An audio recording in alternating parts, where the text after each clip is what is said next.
if I find a girl that I want to make my wife, and I find her super attractive. Your wife. Okay. Yeah, because that's what I would do. I would make her my wife. I would ask her to marry me and then make her my wife. You say you are a feminist. You're 100% a feminist. That is feminist. You heard me say that. I want to make her my wife. Like. Yeah, because that's what I would do. It's like I'm an equal human, a woman. Well, It's not about you say that. To make her your wife. Obviously, she would want to be my wife. She has her own life. She wants to be your wife too. Yeah, of course, but she's not going to go to the club. She wants to do her makeup. No, she's not going to want to go to clubs. She's not going to want to go to clubs. No, she does. Because here's the thing: that's a non-negotiable for me in marriage. Okay, well then, if I find a woman, if there's plenty of women out there that don't want to go to clubs all the time. Okay, well. There's plenty of women out there that don't want to go to clubs in tiny little dresses and get hit on. Jasmine, I mean, let's break down this video from like the beginning here of just how sad this was to watch. And unfortunately, I feel like this is where we're at now, right? Yeah, it's like totally. He can't even say something, finish a sentence before the girl's offended. Yeah. And it's like, oh, your wife? How dare you want a wife? Yeah. And so why is it that whenever men say what they want, women have a problem with that? Feminists, modern women always be like, they have a problem with men stating simply what they want and what they desire. And then women go, why can't I find a quality man? It's like, well, men are saying what they want and they're talking about the women that they want. Yeah. And you're not listening. You're literally some hoe bag she's like, oh, what if she wants to be your wife? It's like, we've missed the entire point that men don't want women who go to the club. They'll have sex with you. Totally. They'll have a lot. They'll fornicate with you as much as you want. If you want to be a hoe, you can get men, but you're not going to find a husband. Yeah, no. I found my husband in church. Really? Yeah, 100%. I went through that phase. I went through the hoe phase. I used to go clubbing. I used to get drunk with the girls. I used to sleep around. That was me. And I was depressed as anything. And all the guys you'd find in clubs would just want to put their willy in your bum while you're dancing. And that's it. You're not going to find your husband in a club. And yeah, this woman has a very, very sad future, to say the least. Absolutely. It's almost, I want to bring this up here because, there is some amazing ideas of like how women are, for instance, if you bring this up here, like this is the modern, let's look at some more examples of the modern woman, right? Yeah. Look at this. I mean, there's no sound. This is some girl that's just like hooking up with an old man. I don't know if we should even be showing this on the internet. This is going to get censored. I know. This video is going to get taken. But she's like hooking up with this old man. She's hooking up with this old man. And then I don't know what was going on there. She did not look happy. She's just in it for the money. 100%. She's just waiting for him to die or have a heart attack. I know, and it's heartbreaking though, because I think that's what the hoflation is that I think because of porn, many girls think that all men want is their bodies. Yeah. And the problem is that this is why I think so many men are becoming gay today, because people go, oh, well, men and women, we're equals and we're supposed to be sharing in house chores and house responsibilities and we're supposed to be completely equal. And it's like, if I wanted an equal, I would just marry myself. I would just be gay, because if I wanted equality, if I wanted someone that was the same as me, that would be a man. That would be men. Totally. But I want a woman. I want someone who compliments me, not somebody who's equal to me and the same as me. I want somebody who's different, somebody who's mysterious, somebody who's able to provide not the money, not the job, not the security, not the stability, but able to nurture, able to bring a child into the world, able to clean, able to cook. Like, these are the side things that are the things I don't want to do. I'm not very good at doing. And I want that cohesion. I don't need a girl just to have sex with, because I can have sex with any girl out there, and I'm sure as hell won't marry you just because I could have sex with you. It's like, that's not the case. And I feel bad because I think that this hoflation, these women don't realize, when you're asking for husband level quality, when you're looking for a male that's, above 6 foot, makes 6 figures, etc., and you don't know how to cook, you're not looking for a man, you're looking for a boy, and that's who you keep meeting, and that's why you're a hoe. Yeah, totally, 100%. But it all starts in school, I think. I think women are being totally indoctrinated. Like feminism, you learn feminism in school. And school is all about getting a job, going to university, like climbing the corporate ladder and competing with men. These women are being constantly lied to by the schooling system, by social media, and this is all where it starts. And now these women are like 35, childless, they're not married, and they're as lonely as anything. And the women that are telling you that they're not lonely are lying. 100% they're lying. Or when they get to like 60 or 50 or 60 and they're husbandless or they have no grandchildren, like have you ever met an old woman that doesn't brag about her grandchildren? No, I haven't. No, 100%. And like this is the sad reality, is that these women are going to get to this age and totally regret the decision because they're going to be sad, lonely, angry, and miserable.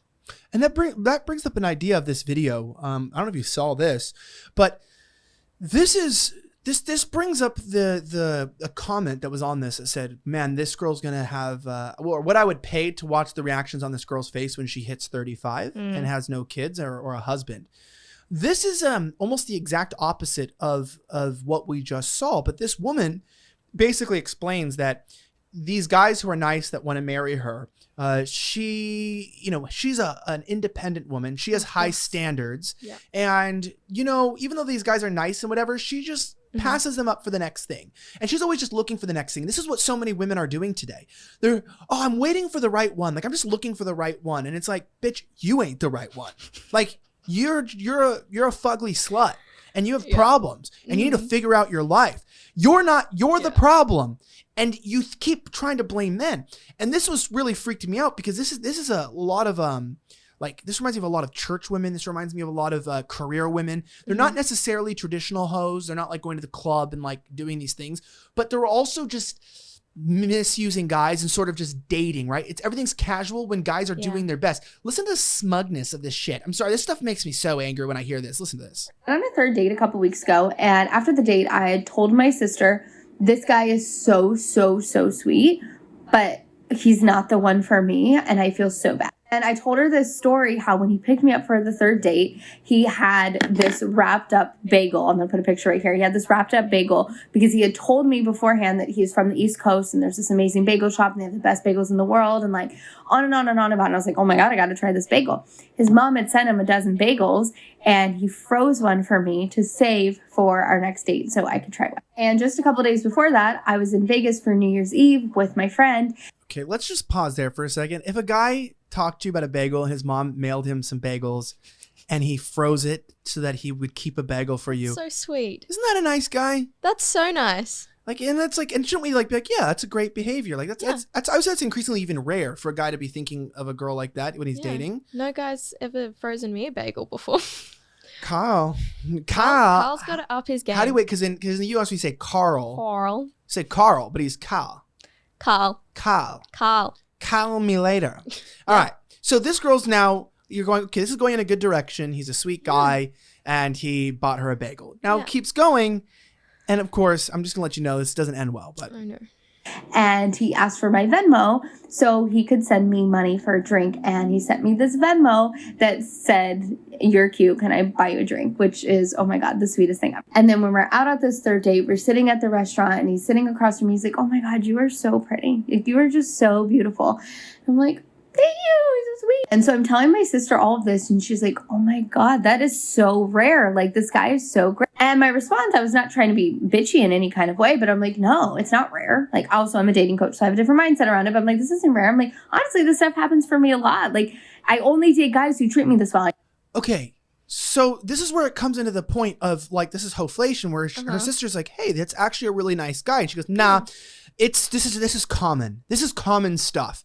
Basically, I can hear the sister being like, hey, why don't you act a little more nice to this guy and respond a little more kindly? Maybe you should take interest in him. He seems to be treating you well. And she writes it off entirely. Like, yeah, actually, I'm sorry. I'm a bitch, but men, they need to act this way. And acting this way isn't a rarity. It's actually just what I experience every day. Unless you're acting like this as a man, then I don't even want to be around you, which would be fine, but you still wouldn't dismiss it. Like if everyone in the world were to give you $100, you would still be grateful. Like if somebody supports this show and supports us and gives $1 versus somebody gives $1,000, I'm just as grateful for the dollar because I don't take anybody's donations or offers lightly at all. I'm still just as grateful, and it matters to me because I know it's the heart behind it, and that's what's important. And this girl's all right here writing this off like, I just think this is how guys should behave, and so I don't feel like I should have to respond to them or be grateful because they need to be at this level to even reach me. That's just rude. That's just rude. And in a marriage, like, anything that my husband does for me, I'm totally 100% grateful for. This guy isn't even married to her. He's just, like, their first date, he's freezing her a bagel to try. He's, what is it, Venmo? Yeah. Venmo'd her $15 to get, like, what, like a drink and something to eat? What guy does that? A good guy. A good guy, 100%. She, lonely girl. To be completely straight with you, most of humanity kind of sucks in general. People will disappoint you, they'll betray you, they'll give up on you. But there's one person, I hate to say person, but there's one thing that will never give up on you, and that's your dog. But you know, most people are feeding their dog poison, literally. There is a massive ingredient that is inside most dog food that is actually killing your dog and giving them gut problems. We all know how frustrating it is watching your dog poop in the house, why their poops are liquid, all this stuff's going on. And the truth is, it's because there's an actual harmful chemical and product that is in almost every dog food, even the good dog food. And it's this thing called mystery meat or meat meal. It even contains plastic from packaging, etc. And it's disgusting. And the chances of your dog probably eating this regularly are near 100%. Now, if you want to find out how you can help your dog and you can change this, how you can actually, start giving your dog something better for its gut health. And also, I might even add, if your dog's tired or doesn't have energy, it's probably because it's eating this product. Go to dogfoodexposed.com/offensive. That's DOGFOODEXPOSED.com/offensive. Dr. Marty has figured out all the foods that contain it. He will show you whether your food contains this disgusting product and how you can actually help your dog live a longer, healthier life. So if you own a dog, if you have someone who does, I'll tell you, like I've said, if you lock your wife and your dog in the back of a car for 30 minutes in a trunk and you open it, only one of them is going to be happy to see you. So take care of that one. I don't have to answer who that is. And make sure that you're feeding your dog. Click the link in the description, dogfoodexposed.com/offensive, and find out how to start taking care of your dog and get the download the manual so that you can start giving your dog the best life possible as they treat you so well.